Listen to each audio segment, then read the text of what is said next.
ಮಹಿಳೆಯೊಬ್ಬರು ಕಾರು ಚಲಾಯಿಸಲು ಕಲಿಯುತ್ತಿದ್ದಾಗ ನಿಯಂತ್ರಣ ಕಳೆದುಕೊಂಡು ಕಾರು ಕೊಳಕ್ಕೆ ಬಿದ್ದು ಪರಿಣಾಮ ಅವರು ನೀರಿನಲ್ಲಿ ಮುಳುಗಿ ಮೃತಪಟ್ಟಿರುವ ದಾರುಣ ಘಟನೆಯೊಂದು ಬೆಳಕಿಗೆ ಬಂದಿದೆ.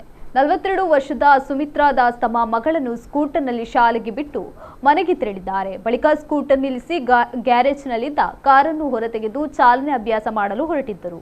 ಈ ವೇಳೆ ಆಕಸ್ಮಿಕವಾಗಿ ಬ್ರೇಕ್ ತುಳಿಯುವ ಬದಲು ಆಕ್ಸಿಲರೇಟರ್ ಒತ್ತಿದ್ದರಿಂದ ಕಾರು ನಿಯಂತ್ರಣ ತಪ್ಪಿ ಸಮೀಪದ ಕೊಳದ ಮಧ್ಯಭಾಗಕ್ಕೆ ಉರುಳಿದೆ. ಸಂಪೂರ್ಣವಾಗಿ ಕಾರು ನೀರಿನಲ್ಲಿ ಮುಳುಗಿದ್ದರಿಂದ ಸ್ಥಳೀಯರು ರಕ್ಷಣೆಗೆ ಧಾವಿಸಿದರೂ ಯಾವುದೇ ಪ್ರಯೋಜನವಾಗಲಿಲ್ಲ. ಇನ್ನು ಘಟನಾ ಸ್ಥಳಕ್ಕೆ ಧಾವಿಸಿದ ಅಗ್ನಿಶಾಮಕ ದಳ ಮತ್ತು ಪೊಲೀಸರು ಸುಮಾರು 1 ಗಂಟೆಗೂ ಹೆಚ್ಚು ಕಾಲ ಸುದೀರ್ಘ ಕಾರ್ಯಾಚರಣೆ ನಡೆಸಿ ಕಾರನ್ನು ನೀರಿನಿಂದ ಹೊರತೆಗೆದರು. ಈ ವೇಳೆ ಸುಮಿತ್ರಾ ಅವರ ಮೃತದೇಹ ಕಾರಿನೊಳಗೆ ಪತ್ತೆಯಾಗಿದೆ. ಈ ಘಟನೆ ಕೋಲ್ಕತ್ತಾದಲ್ಲಿ ನಡೆದಿದ್ದು ಪೊಲೀಸರು ಈ ಬಗ್ಗೆ ಪ್ರಕರಣ ದಾಖಲಿಸಿಕೊಂಡಿದ್ದಾರೆ.